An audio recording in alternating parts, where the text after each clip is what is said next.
Sadayana ibadah sebagai masihan adalah kabar duka. Innalillahi wa inna ilaihi rajiun.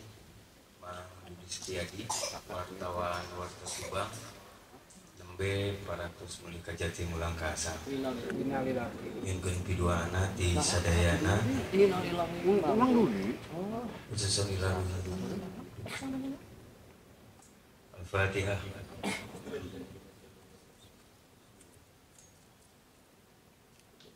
Di rumah sakit itu mah kan.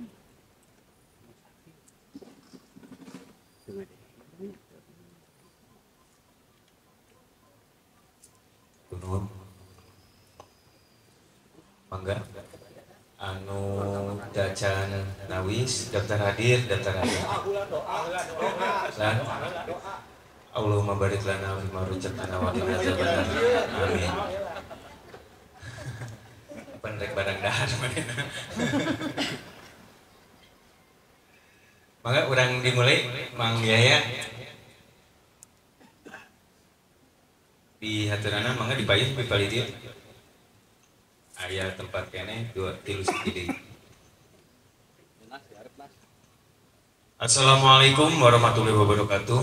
Rabbi shroli sadri wa yassir amri wahlul 'uqdatam min lisani yafqahu qawli. Puji ka Gusti, puja ka Allah Subhanahu wa taala. Dina danget ieu urang tiasa ngayakeun sosialisasi pemilihan gubernur dan wakil gubernur serta pemilihan bupati dan wakil bupati bersama Aliansi Wartawan Subang. Atur nuhun ka Bapak Kakak Suminta, Sekretaris Jenderal KIPP KIPP Indonesia, KIP Indonesia. Ya, Kabupaten Indonesia. Biasa di Subang bi janten ada ieu wae. Atur nuhun oge ka Mang Suhenda mewakili Ketua KPU Kabupaten Subang. Ieu malah resmi. Itu geus ieu.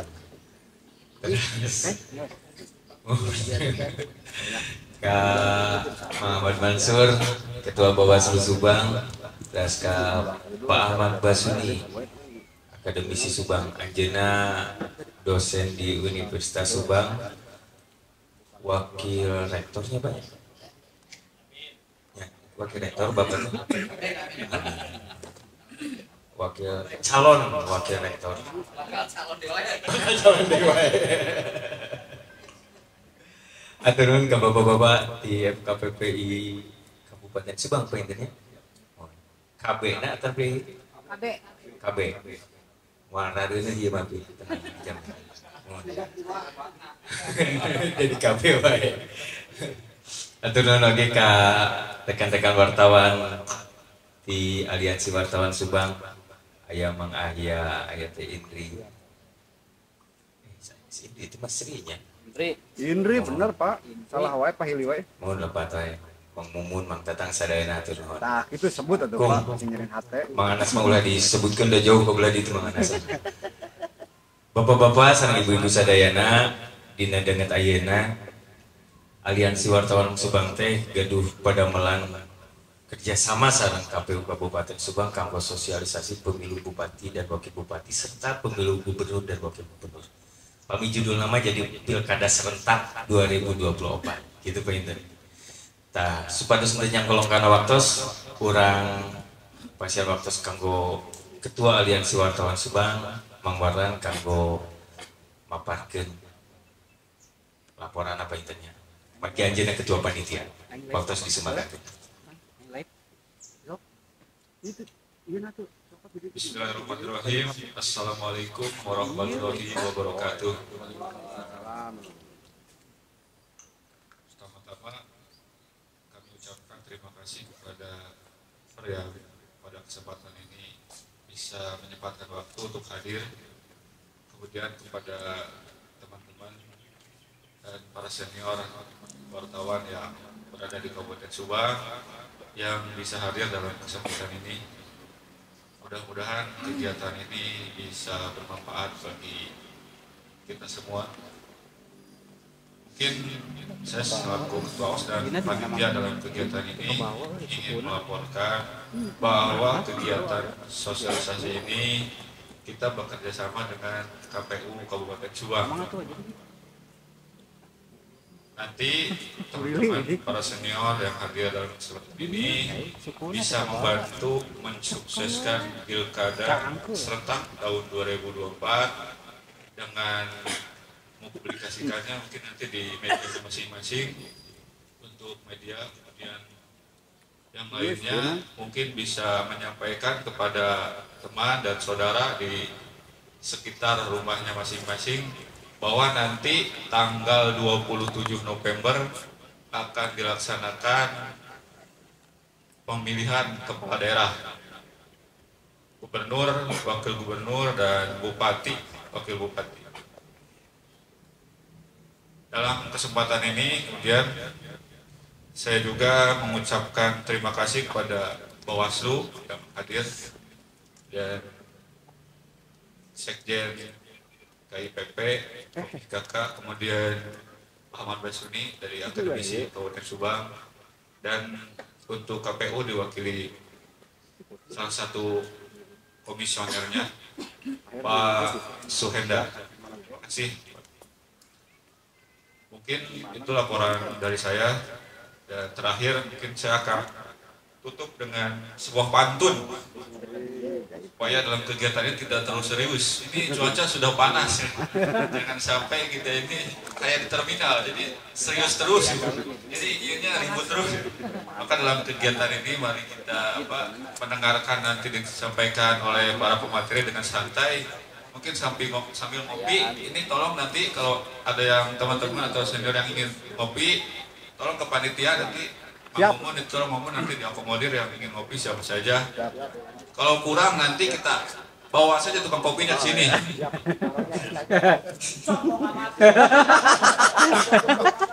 Oke. Terakhir mungkin saya ini ada pantun tadi, nanti tolong di ya apa? Kalau ada sumur di ladang, boleh kita menumpang mandi. Cakep. Kalau ada umur panjang, Cakep. jangan lupa nanti tanggal 27 November datang ke TPS untuk memilih gubernur dan calon bupati. Cakep, panjang deui. Cukup sekian dari saya. Wabillahi taufiq wal hidayah. Wassalamualaikum warahmatullahi wabarakatuh. Ya pokoknya nama penting asup lah. Sana jangan panjang banget. Bapak-bapak, ibu-ibu, sadari-sadayana, biasanya abdi nggak bahasa Sundanya. Mohon. Nah, jadi judul nate aya nate menyongsong pilkada dengan semangat kemerdekaan. Tema kegiatan aya. Alhamdulillah orang penonton atau kesumpingan Pak Kakak nu salah nama di bumi nama di dia di Nyim di Nyimplungnya Moreli itu gaduh Moreli itu Papi. Tapi kalau alasan Papi kan salami kan menuju di Jakarta wae. Alhamdulillah anjeunna kersa dongkap ka dieu kersa rumah. Tapi saatnya acana ka Papi urang ngadangukeun heula paparan ti KPU Kabupaten Subang sapertos kumaha sih pilkada teh ya kondisina kos kumaha sih terus dugi ka mana gitu tahapan terus panginten proses-proses nu sanesna tah kumaha kitu urang pasihan waktos ka komisioner KPU Mang Suenda kanggo maparkeun sapertos kumaha kondisi terkini terkait pilkada Kabupaten Subang. Mangga. Baik, bismillahirrahmanirrahim. Assalamualaikum warahmatullahi wabarakatuh. Yang saya hormati Kakak Pak Ahmad Basuni, Pak Ketua Bawaslu Pak Ahmad Mansur, juga Ketua Panitia yang telah menyelenggarakan acara ini, dan tak lupa Bapak Ibu semua yang hadir dalam kesempatan hari ini dalam rangka kegiatan sosialisasi. Alhamdulillahirrahmanirrahim. Wabillahi nasta'inu ala umuri waddin wa ala alihi washabihi ajmain. Amma ba'du. Bapak Ibu yang saya hormati, sebelum ke materi barangkali pertama akan perkenalan dulu ya, karena banyak yang belum kenal barangkali. Yang kedua, di lingkup ini kalau yang di depan ini barangkali bukan baru pertama bertemu. Beliau-beliau yang di pinggir saya merupakan orang tua, mentor, kakak, bahkan senior. Jadi salam hormat kepada bapak-bapak narasumber dan bapak ibu semua. Berkaitan dengan pemilu ya. Saya merupakan salah satu anggota KPU yang mengampu divisi perencanaan data dan informasi. Jadi mewakili ketua yang hari ini sedang ada giat, karena dari hari ini tuh ada 7 titik kegiatan sosialisasi, salah satunya kegiatan di kantor tentang pendidikan sosialisasi pemilih pemula. Jadi memang cukup agak padat kegiatannya. Nah, mengenai tahapan penyelenggaraan pilkada ini tentu sangat beririsan. Jadi kemarin tahapan itu dimulai di bulan Januari, tapi sangat beririsan dengan agenda tahapan pemilu. Jadi efektifnya tahapan untuk pilkada itu dari mulai bulan Maret sampai November nanti. Jadi memang ada beberapa waktu yang terlewat tahapannya, sehingga kegiatan tahapan dan jadwal kita dalam pelaksanaan pilkada itu cukup padat. Semua divisi hari ini mulai sibuk dengan kegiatan-kegiatannya. Saya di perencanaan data dan informasi yang berkaitan dengan daftar pemilih, hari ini kan sudah mau menetapkan daftar pemilih sementara. Jadi rencananya tanggal 11 kita akan menetapkan daftar pemilih sementara. Pun dengan divisi sosialisasi yang hari ini sedang sibuk gencar-gencarnya melakukan sosialisasi. Ya, salah satu bentuknya adalah bekerjasama dengan civil society untuk melakukan agar bisa minimal menjaga partisipasi. Karena kalau melihat trennya dari pemilu ke pilkada itu kadang-kadang tren partisipasinya berkurang. Itu ada penurunan partisipasi. Ini sedang kita ikhtiarkan agar kalaupun ada penurunan itu tidak terlalu jauh. Gitu. Karena banyak indikator yang memang perbedaan antara pemilu dengan pilkada. Nah, kemudian di tahapan divisi teknis dan penyelenggaraan ini sedang sibuk sosialisasi tentang pencalonan. Karena tanggal 27 sampai 29 Agustus itu kita sudah mulai masuk ke tahapan pendaftaran calon. Jadi memang hari ini kegiatan kita cukup numpuk di bulan Agustus, September sampai bulan-bulan berikutnya berkaitan dengan pelaksanaan tahapan dan jadwal. Namun perlu disampaikan bahwa perjalanan antara pemilu dengan pilkada hari ini tentunya bentuk evaluasi dari pemilu kemarin itu kita cukup bisa dibilang baik berkaitan dengan partisipasi masyarakat. Karena jika kita bandingkan dengan pemilu di 2019 ini ada kenaikan partisipasi. Pemilu 2019 kita di angka 82%. Nah, di pemilu 2024 kemarin partisipasinya naik menjadi 83,45%.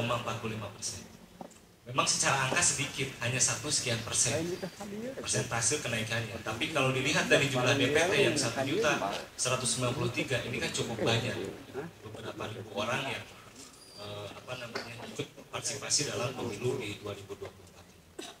Nah, berkaitan dengan pemutakhiran data pemilih ini kita ada perbedaan jumlah TPS. Kalau kemarin di pemilu itu kan maksimal per TPS-nya ada 300 maksimal per TPS. Nah, sementara di pilkada 2024 ini maksimal per TPS-nya 600. Nah, jadi sempat ada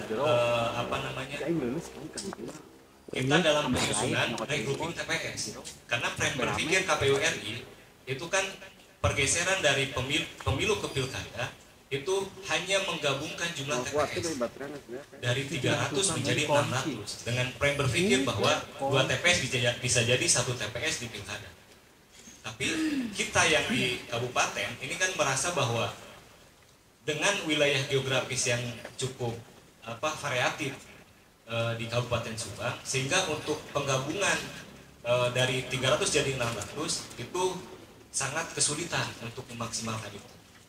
Makanya untuk di pilkada kita dalam penetapan, sebelum penetapan DPS, pemetaan TPS kemarin itu jumlah TPS-nya 2.647 TPS atau rata-rata 450 orang per TPS-nya.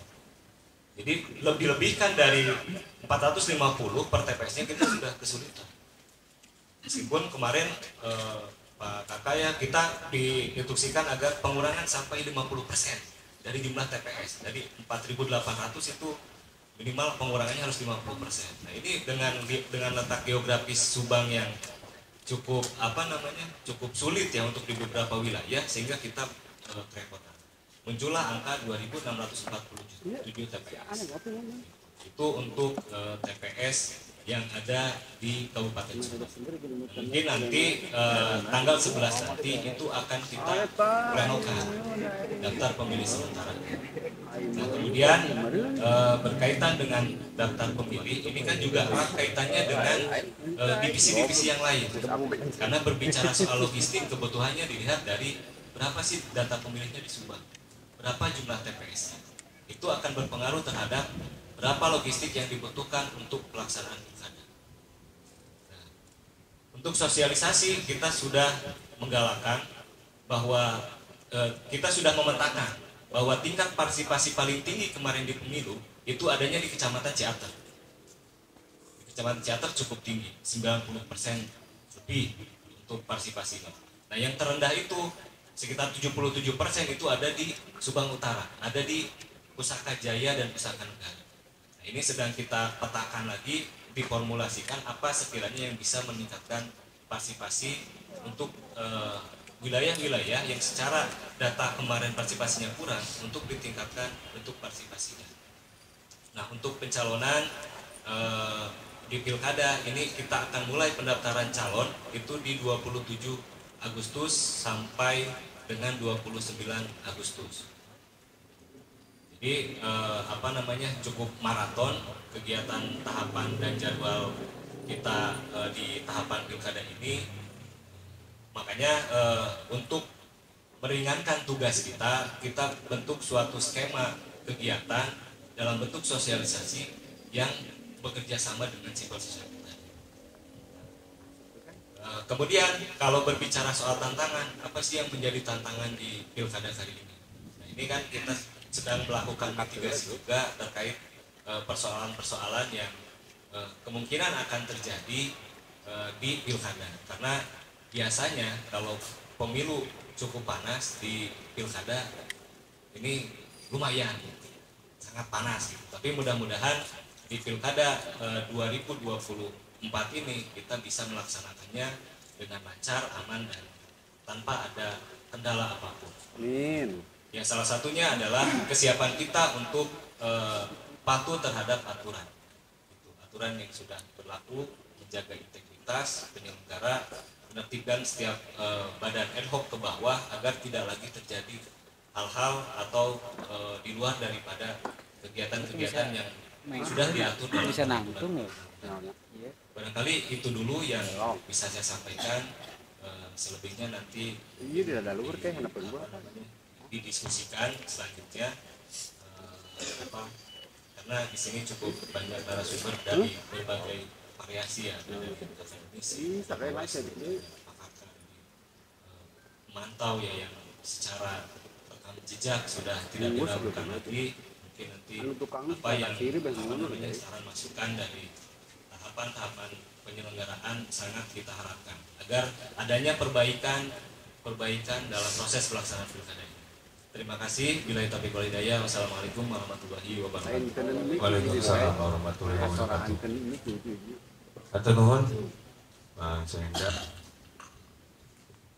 Tak itu Pak, Penten aya sababaraha nu dipaparkeun. Pertama tentang partisipasi pemilih, jumlah TPS, jumlah DPS, terus tentang pengurangan TPS. tentang pencalonan oke gitu. Terus oke tentang pilkada nu panas. Darasan can panas ya banyak. Pilkada ayeuna nama masih kene tiis. Buktina naon? Urang papanasan kene di dieujan sosialisasi. Itu Pak. Salajengna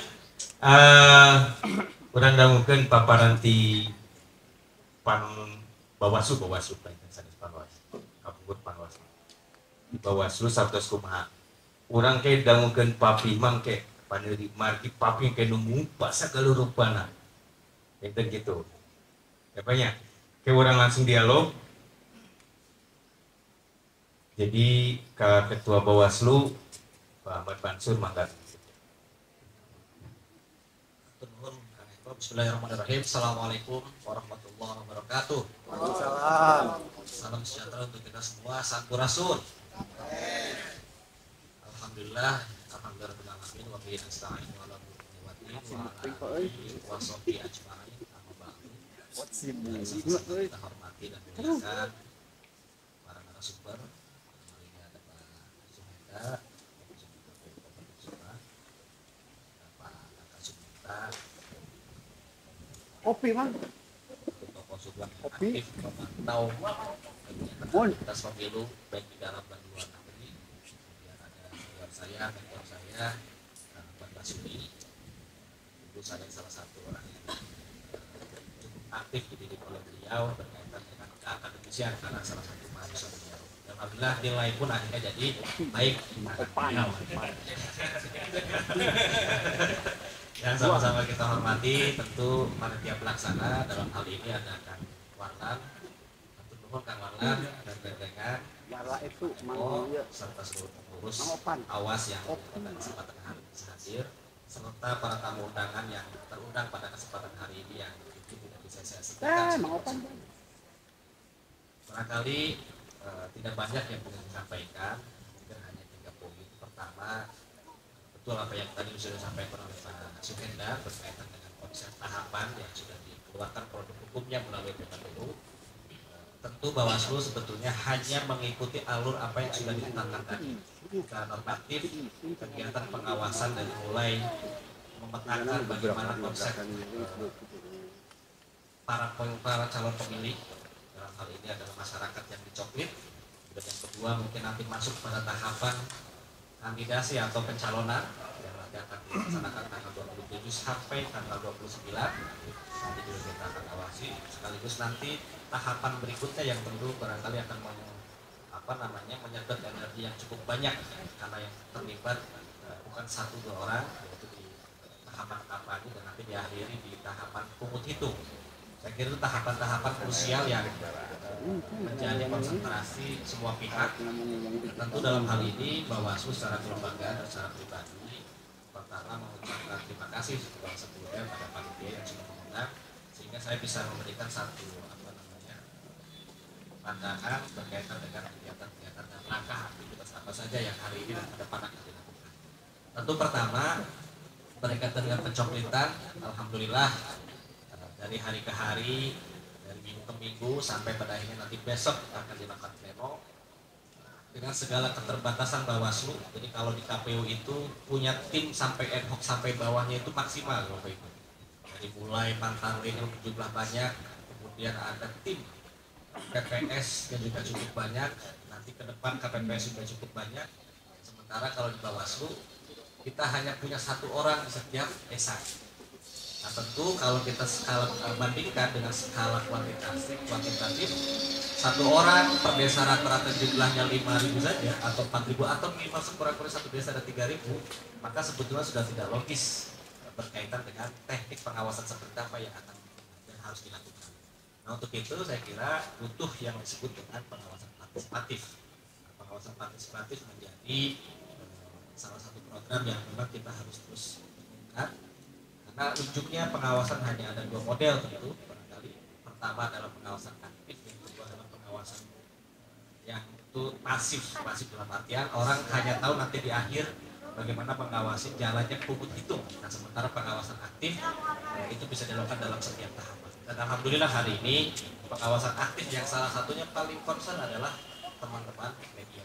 Itu apresiasi yang setinggi-tingginya untuk Kang Marla dan kawan-kawan yang sudah selalu menemani berpikir melangkah ke depan seperti apa desain keadaan saat situasi seperti apa yang harus kita lakukan. Nah, kita sering sesi dengan beliau. Mudah-mudahan salah satu metode yang hari ini sedang dijalankan itu bisa berhasil dan sampai pada puncak nanti pada itu yang pertama. Kemudian yang kedua ini berkaitan dengan bahwa itu selalu melihat ada fenomena apa yang kemudian menarik untuk dibahas. Mungkin salah satunya hari ini berkaca di pemilu kemarin, nah tentu khususnya di Kabupaten Subang ini gejala-gejala yang dari sisi kerawanan, karena salah satu indeks kerawanan yang dibuat oleh Bawaslu dan seterusnya, Subang itu masuk dalam kategori sedang.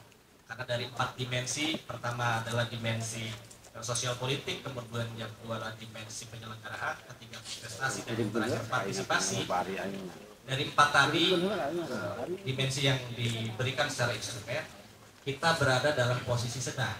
Jadi sosial politik sakencang-kencangnya di Kabupaten Subang, tidak seperti di daerah yang lain. Contoh indeks kerawanan yang ada di Sulawesi atau di Maluku Utara, itu provinsi nomor 1 indeks kerawanan. Bukan hanya persoalan bicara tahapan saja, tapi ujungnya adalah bagaimana berkaitan dengan sumber daya alam di sana sehingga kontestasinya menjadi menguat dan panas. Nah, untuk itu kita patut syukuri apa yang sudah terjadi di pemilu kemarin. Secara konstitusional sudah berjalan dan hari ini kita tinggal melangkah ke tahap berikutnya, yaitu pemilihan gubernur, wakil gubernur, main penting buka poin. Nah, mungkin yang kedua tadi secara analisa berkaitan dengan persoalan-persoalan yang muncul di kemarin, sekurang-kurangnya 3 hal yang menjadi acuan isu yang agak mulai konsentrasi kemarin. Pertama berkaitan dengan isu netralitas. Ini yang menjadi kacamata provinsi melihat fenomena itu, tapi itu juga tergantung dari nanti proses kandidasi yang nanti akan muncul pada saat pencalonan. Karena kadang-kadang isu itu bergantung dari kandidat yang mana yang biasanya akan lahir. Tapi secara makro biasanya identik ketika memang itu bisa. Kenapa? Karena persoalan keberpihakan dan sebagainya adalah proses. Kemudian yang kedua ini berkaitan dengan masalah masifnya hoax di media sosial. Kenapa itu selalu muncul? Karena memang metode yang paling efektif seiring dengan perkembangan zaman, teknologi lah yang mampu berkembang secara cepat dan efektif untuk mempengaruhi struktur berpikir orang dalam menyimpulkan dan mengambil keputusan. Nah, itu yang memang agak sulit kemudian diawasi, karena setiap hari mungkin durasi orang bermain atau memegang handphone itu berbeda-beda. Makanya durasi-durasi tadi ini menjadi penting kemudian pengawasan partisipatif itu bisa dimulai dari cara bagaimana kemudian menganalisis, cara menilai sampai mengambil keputusan, atau bahkan paling ekstrim konsekuensi hukum itu akan terjadi bila men-share sesuatu yang memang tidak boleh di-share atau itu berita bohong. Nah, saya kira literasi itu juga ada pada teman-teman yang hari ini mengadakan kegiatan semacam ini, khususnya di teman-teman awas, karena tentu secara mainstream lembaga-lembaga yang punya literasi kuat terhadap informasi salah satunya adalah rekan-rekan media. Untuk itu saya ucapkan terima kasih dan tepuk tangan untuk semua wartawan yang ada pada ujungnya di akhir. Nah, tentu setiap tahapan tidak ada yang tidak rawan. Kalau dari Bawaslu semua juga rawan, tetapi dalam setiap tahapan itu ada kerumitannya masing-masing setiap persoalan. Nah, untuk itu di tahap yang hari ini sedang berjalan rekapitulasi DPS, kemudian nanti ada penetapan, dan nanti pada saat masuk tahap pencalonan ini juga punya kerumitan sendiri. Tetapi saya meyakini bahwa ujungnya tahapan apapun itu bisa terlewati sepanjang semua punya komitmen yang sama, bukan hanya persoalan siapa yang kemudian harus melaksanakan apa, tetapi komitmen semua pihak. Karena ukuran kesuksesan perjalanan sebuah kontestasi baik di pemilu atau pilkada itu bukan hanya tugas dan kewajiban satu pihak saja, tapi semua pihak. Ada standar sederhana yang bisa kita lihat. Ketika pemerintah dianggap sukses menyelenggarakan sebuah kontestasi, itu minimal sebenarnya ada 2 hal. Pertama dilihat dari sisi supporting anggaran, yang kedua berkaitan dengan supporting regulasinya. Karena mau tidak mau ketika konsep pemilu itu dilahirkan, maka regulasi yang harus hadir pemerintah wajib menyediakannya, baik itu lewat undang-undangnya yang dibahas di parlemen dan seterusnya sampai produk turun-turunannya, baik itu di PKPU, Perbawaslu dan seterusnya, termasuk undang-undang partai politik di dalamnya. Kemudian ada ukuran kesuksesan yang lain seperti institusi kepolisian, TNI dan Polri berkaitan dengan bicara kondusivitas. Sepanjang ada standar sederhana yang bisa ditemukan bahwa idealnya perjalanan kontestasi itu bisa dilalui dengan riang gembira sehingga kondusivitas itu bisa terjadi. Pun termasuk institusi penyelenggara negara. Dalam hal ini adalah bagaimana kemudian KPU juga punya standar selain tahapannya ingin berjalan dengan sukses sesuai dengan tata cara dan prosedur, mereka juga ingin mendorong angka partisipasi yang meningkat seperti hal yang sekarang terjadi di kegiatan sosialisasi semacam ini. Pun sama dengan Bawaslu, bagaimana konsep pencegahannya dimaksimalkan agar nanti aduan dan laporan berkaitan dengan ini, literasi dan edukasi terhadap masyarakat meningkat. Seiring perjalanan tadi kemudian agak menurun kaitan persoalan dengan aduan dan laporan penanganan pelanggarannya. Yang terakhir mungkin ini komponen masyarakat, target apa yang kemudian menjadi ideal di sebuah kontestasi, baik itu masyarakat yang secara individu ataupun terlembagakan. Target-target tadi menjadi penting untuk ukuran kesuksesan. Tentu standarnya banyak, salah satunya mungkin bisa masalah kesejahteraan seterusnya. Nanti mungkin itu bisa dikupas tuntas oleh Pak PKK, karena saya yakini beliau bisa mampu mengkomparasikan bagaimana perjalanan pemilu di setiap daerah, di kabupaten ataupun setiap provinsi Indonesia, bahkan dengan di luar negeri corak berbeda seperti apa, sampai ujungnya nanti kita bisa happy semua dalam melakukan atau menjalankan tahapan per tahapan pemilu atau mungkin itu yang di awal bisa saya sampaikan. Sekali lagi saya ucapkan terima kasih dan permohonan maaf yang sebesar-besarnya kepada seluruh audiens, para narasumber dan para mentor. Pada akhirnya saya dari lembaga mengatakan terima kasih. Akhirul kalam. Assalamualaikum warahmatullahi wabarakatuh. Waalaikumsalam warahmatullahi. Terima kasih. Hatur nuhun Pak Ahmad Mansur. Ada sababaraha hiji catatan we. Kaji berkaitan sareng coklit terus pengawasan